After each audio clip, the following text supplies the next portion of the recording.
Dear students, welcome to Learner's World. In this video, I'm going to talk about a story. Uncle Portia hangs a picture by Jerome K. Jerome, Kaleidoscope, 4th semester, Calcutta University, Common English.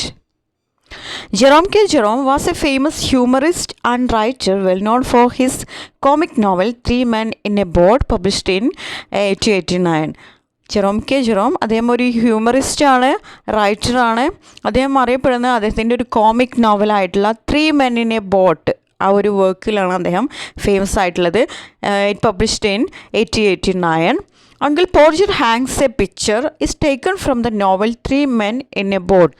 അപ്പോൾ three men in a boat എന്ന് പറഞ്ഞിട്ടുള്ള അദ്ദേഹത്തിൻ്റെ ഒരു famous ആയിട്ടുള്ള ഒരു comic നോവലിൽ നിന്ന് എടുത്തിട്ടുള്ള ഒരു സ്റ്റോറിയാണ് uncle Podger hangs a picture എന്ന് പറയുന്നത്. Jerome published three men in a boat after his marriage in 1889. അതായത് ജെറോം കെ ജെറോം ഈ ഒരു സ്റ്റോറി പബ്ലിഷ് ചെയ്യുന്നത് ഈ ഒരു നോവൽ പബ്ലിഷ് ചെയ്യുന്നത് three men in a boat എന്ന് പറഞ്ഞിട്ടുള്ള ഈ ഒരു നോവൽ പബ്ലിഷ് ചെയ്യുന്നത് അദ്ദേഹത്തിൻ്റെ മാരേജിന് ശേഷമാണ്. ചില ക്രിറ്റിക്സൊക്കെ പറയുന്നുണ്ട് ഈ ഒരു three men in a boat എന്നുള്ളത് റിട്ടേൺ ചെയ്തിരിക്കുന്നത് അദ്ദേഹത്തിൻ്റെ ആ ഒരു ഹണിമൂൺ പീരീഡിൽ ഒരു ബോട്ടിൽ അദ്ദേഹം സഞ്ചരിക്കുന്ന സമയത്താണ് എന്ന് പറയുന്നുണ്ട്. Okay, uncle Podger hangs a picture by Jerome K Jerome. Uncle Podger ഒരു പിക്ചർ തൂക്കുന്ന ഒരു സംഭവമായിട്ട് ബന്ധപ്പെട്ടുള്ള ഒരു സ്റ്റോറിയാണ് uncle Podger hangs a picture എന്ന് പറയുന്നത്, written by Jerome K Jerome. It is a comic portrayal of the everyday activities in uncle Podger's family. അപ്പോൾ ഇതൊരു കോമിക്കായിട്ടുള്ള ഒരു സ്റ്റോറിയാണ്. അതായത് വളരെ രസകരമായിട്ടുള്ള, നമുക്ക് ചിരിക്കാനൊക്കെ പറ്റുന്ന തരത്തിലുള്ള, ഒട്ടും സീരിയസ്നെസ് ഇല്ലാത്ത ഒരു സ്റ്റോറിയാണ് uncle Podger hangs a picture എന്ന് പറയുന്നത്. ഇത് അങ്കിൾ പോർജറിൻ്റെ കുടുംബത്തിൽ നടക്കുന്ന എവറിഡേ ആക്ടിവിറ്റീസാണ് ഇതിൽ ഉൾപ്പെടുത്തിയിട്ടുള്ളത്. Uncle Podger's attempt to place a painting on the wall and subsequent events forms the plot of the story. അപ്പോൾ ഈ ഒരു സ്റ്റോറിയുടെ പ്ലോട്ട് എന്ന് പറയുന്നത് അങ്കിൾ പോർജർ ഒരു ചുമരിൽ ഒരു ചിത്രം തൂക്കുന്നതുമായിട്ട് ബന്ധപ്പെട്ടിട്ടുള്ള ഒരുപാട് സംഭവ വികാസങ്ങളാണ് ഈ ഒരു സ്റ്റോറിയുടെ പ്ലോട്ടായിട്ട് വരുന്നത്. Okay, uncle Podger hangs a picture is a humorous story written by Jerome K Jerome. The story revolves around uncle Podger's attempt to hang a picture on the wall of his living room. അപ്പോൾ ഈ ഒരു സ്റ്റോറിയിൽ uncle Podger ഒരു picture ചുമരിൽ തൂക്കുകയാണ്. അപ്പോൾ അതുമായിട്ട് ബന്ധപ്പെട്ടിട്ടുള്ള ഒരുപാട് സംഭവവികാസങ്ങളാണ് ഇതിൽ ഉൾപ്പെടുത്തിയിട്ടുള്ളത്. The task seems to be simple but uncle Podger makes a big fuss about it, seeking help from everyone in the house ഹോൾഡ്. അപ്പോൾ ഒരു ചുമരിൽ ഒരു പിക്ചർ ഹാങ് ചെയ്യുക എന്ന് പറയുന്നത് വളരെ സിമ്പിളായിട്ടുള്ളൊരു കാര്യമാണ്. പക്ഷേ ഇത് വളരെ കോംപ്ലിക്കേറ്റഡ് ആക്കി മാറ്റുകയാണ് അങ്കിൾ പോർജർ ചെയ്യുന്നത്. അപ്പോൾ അതിനു വേണ്ടിയിട്ട് എല്ലാവിധ സഹായവും തൻ്റെ വീട്ടിലുള്ള മറ്റ് അംഗങ്ങളോട് അദ്ദേഹം ചോദിക്കുന്നുണ്ട്. അപ്പോൾ എല്ലാവരെയും ഈ ഒരു ടാസ്കിൽ ഉൾപ്പെടുത്തിക്കൊണ്ടാണ് അദ്ദേഹം ആ ഒരു ആക്ടിവിറ്റി ചെയ്യുന്നത്. He takes off his coat and begins his work. അപ്പോൾ ആദ്യം അദ്ദേഹം ഈ ഒരു ചുമരിൽ ആ ഒരു ചിത്രം തൂക്കുക എന്നുള്ളതാണ് അദ്ദേഹത്തിൻ്റെ ടാസ്ക്. അദ്ദേഹം ആ വീട്ടിലുള്ള എല്ലാ മെമ്പേഴ്സിനെയും വിളിച്ചു കൂട്ടിയിട്ടുണ്ട്. ചാർവുമൺ എന്ന് പറഞ്ഞാൽ അവിടുത്തെ ക്ലീനിങ്ങിന് വരുന്ന ഒരു സ്ത്രീയാണ്. ആ സ്ത്രീ അടക്കം ഹെൽപ്പിന് വേണ്ടിയിട്ട് നിർത്തിയിട്ടുണ്ട്. എന്നിട്ട് അദ്ദേഹത്തിൻ്റെ ആ ഒരു കോട്ട് ഊരിയിട്ട് അദ്ദേഹം ജോലിയിലേക്ക് പ്രവേശിക്കുകയാണ്.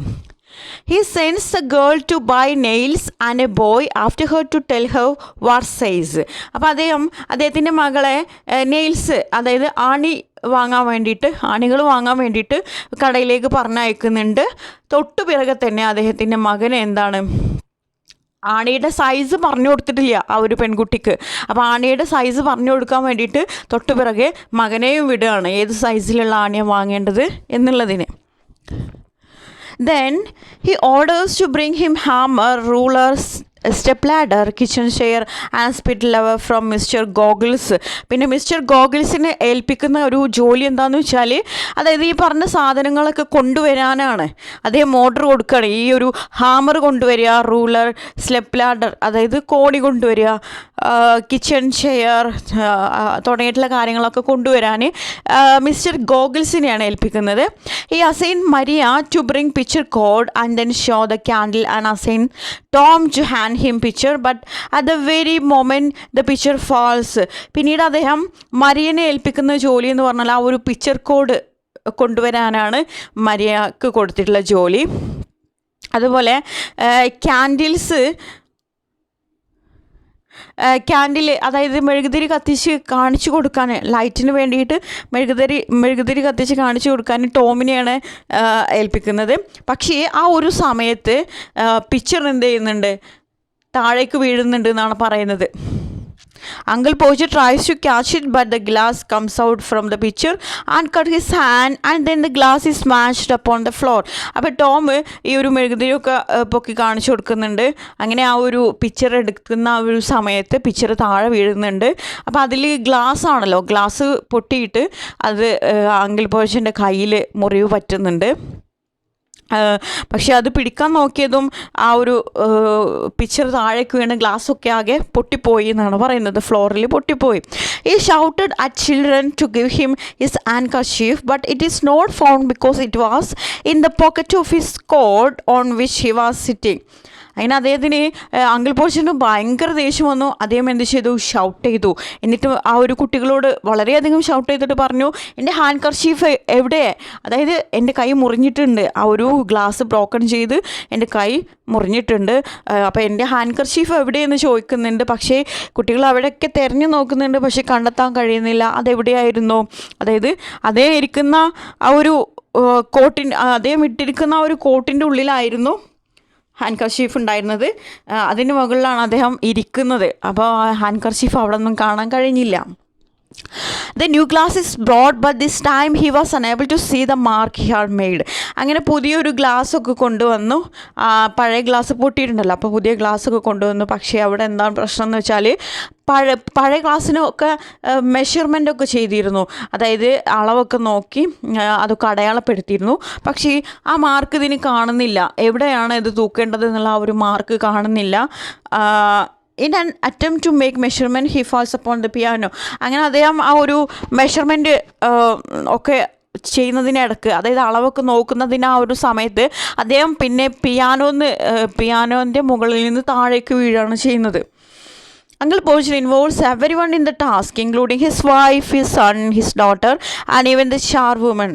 അങ്കിൾ പോച്ചർ ആ വീട്ടിലുള്ള എല്ലാവരെയും ഈ ഒരു ടാസ്കിൽ ഇൻവോൾവ് ചെയ്യിപ്പിക്കുന്നുണ്ട്, എല്ലാവർക്കും ഓരോ ജോലി കൊടുക്കുന്നുണ്ട്. വളരെ സിമ്പിളായിട്ടുള്ള ടാസ്ക്കാണ് ഒരു ചിത്രം ചുമരിൽ തൂക്കുക എന്ന് പറയുന്നത്. പക്ഷേ അത് വളരെ ഡിഫിക്കൽട്ട് ലെവലാക്കി, വളരെ കൺഫ്യൂസിങ് ആക്കി അങ്കിൾ പോച്ചർ ആ ഒരു വീട്ടിലുള്ള എല്ലാ മെമ്പേഴ്സിനെയും അതിൽ ഉൾപ്പെടുത്തുന്നുണ്ട്.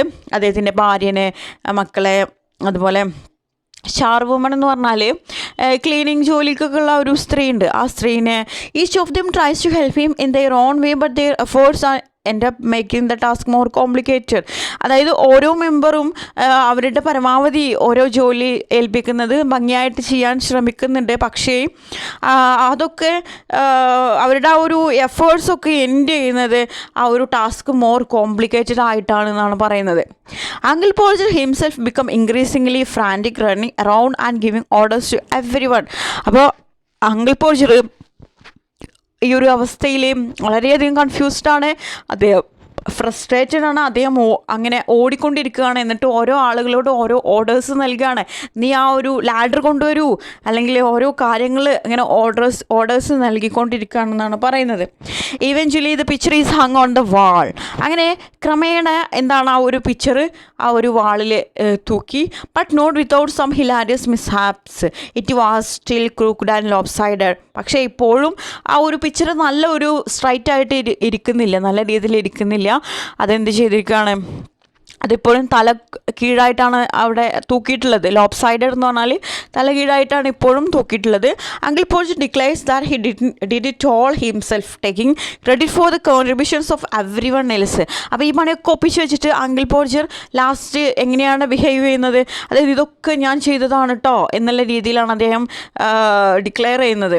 അതായത് ഇതെല്ലാം ഞാൻ ചെയ്തതാണ്, എൻ്റെ കോൺട്രിബ്യൂഷൻസാണ് ഇതെല്ലാം, മറ്റുള്ളവരുടെ ജോലിക്കൊന്നും ഒരു വലിയ ഇമ്പോർട്ടൻസ് നൽകാതെ അദ്ദേഹം തന്നെ ആ ഒരു കംപ്ലീറ്റ് ക്രെഡിറ്റ് അദ്ദേഹം തന്നെ ഏറ്റെടുക്കുകയാണ് ചെയ്തത്.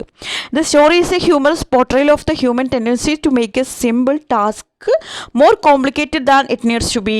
അപ്പോൾ ഇതിൽ നിന്നുള്ള ഒരു മോറൽ എന്ന് പറഞ്ഞാൽ, ഒരു ലെസൺ എന്ന് പറഞ്ഞാൽ, ഈ ഒരു സ്റ്റോറി വളരെ ഹ്യൂമറസ് ആയിട്ടുള്ള രീതിയിലാണ് ചിത്രീകരിച്ചിരിക്കുന്നത്. വളരെ കോമിക് ആയിട്ടുള്ള രീതിയിൽ ഒരു സീരിയസ്നെസ് നമുക്ക് ഈ ഒരു സ്റ്റോറിയിൽ കാണാൻ കഴിയില്ല.